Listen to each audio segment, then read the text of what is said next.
Nocoj kaj dogaja, pa gostimo študentko tržnega komuniciranja in odnosov z javnostmi, kreativno damo, ki niso tuja kmečka opravila in ki je pred kratkim postala tudi nova Miss Slovenije. Dame in gospodje, lepa Vida Milivojša. Dober večer, Vida. Dober večer, lep pozdrav. Kako se je koncept izbora Miss Slovenije spremenil, oziroma a je šel v korak s časom? Je šel v korak s časom, predvsem ni več le klasično lepotno tekmovanje, ampak smo postali projekt z vsebino. Delujemo pod sloganom Podpiramo Slovenijo in podpiramo slovensko. In predvsem se poudarek je na podjetništvu, marketingu, predvsem slovenskem podjetništvu, slovenski kulturi, podpiramo glasbenike in tudi naravno dediščino.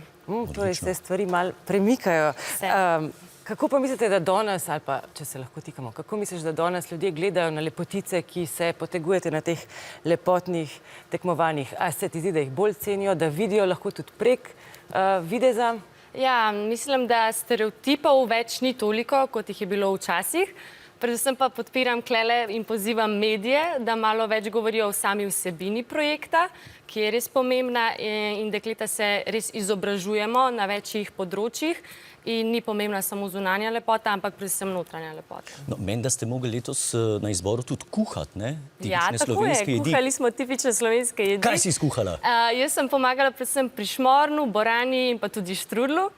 Predvsem smo pa to delali, ker smo želeli zbrati dovolj donacij za bolnišnične postelje za starejše občane v Braslovčah. A ste imeli še izhod v kupalkah? Tega pa letos ni bilo, tudi lansko leto že ni bilo, ker smo imeli nekako rdečo nit podjetništvo na podeželju in nismo hoteli našega dela izničiti.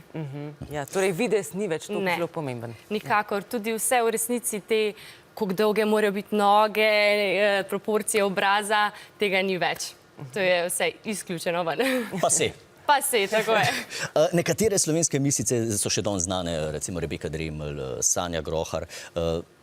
Zakaj si se ti sploh prijavila na Miss Slovenije? Oziroma, kje se vidiš, ne vem, v naslednjih 5 letih? Ja, prijavila se nisem sama, prijavil me je dolgoletni prijatelj, ampak sem pri projektu želela ostati, ker sem spoznala, da, kot sem omenila, ni pomembna le lepota, ampak se dekleta res izobražujemo in osebnostno rastemo skozi projekt, ker so tudi tako izzivi vsi zastavljeni iz strani poslovnih partnerjev. Čez 5 let se pa vidim kot uspešna podjetnica, želim imeti svojo blagovno znamko Nakita, ker bi delovala družbeno odgovorno, ker sem tudi kot Miss Slovenije postala ambasadorka Širimo VIP Zasavje. A krono dobiš ali jo kdaj posodaš? Krone ne posojam, od zdaj naprej je moja. Je pa v resnici jo naredila Tinkara Smolar, ki je bila prva spremljevalka leta 2019. In tako v resnici želimo tudi finalistke opozoriti, da ni konec, ko je konec finala, da ni konec, da lahko še vedno v projektu sodelujejo in sebe nekako izražajo. A ta nakit bo tudi krona zraven, recimo, lahko se dobila? Bolje se ne ve. Se ne ve. Mogoče pa tudi jaz kdaj naredim kakšno krono, ja. Možno. Vida, hvala za obisk v Kaj dogaja in veliko sreče na izboru za Miss sveta. Upam, da bo to taka lepa in bogata izkušnja. Lepa izkušnja za še lepšo damo. Hvala in spremljajte nas še naprej. Srečno. Enako, srečno. Okej, če nas gleda, pa nas ima rad, pol je subscriber, ne? Ja, sam kaj pa, če nas gleda, pa nas ne mara? Potem je pa subscribers. Ah.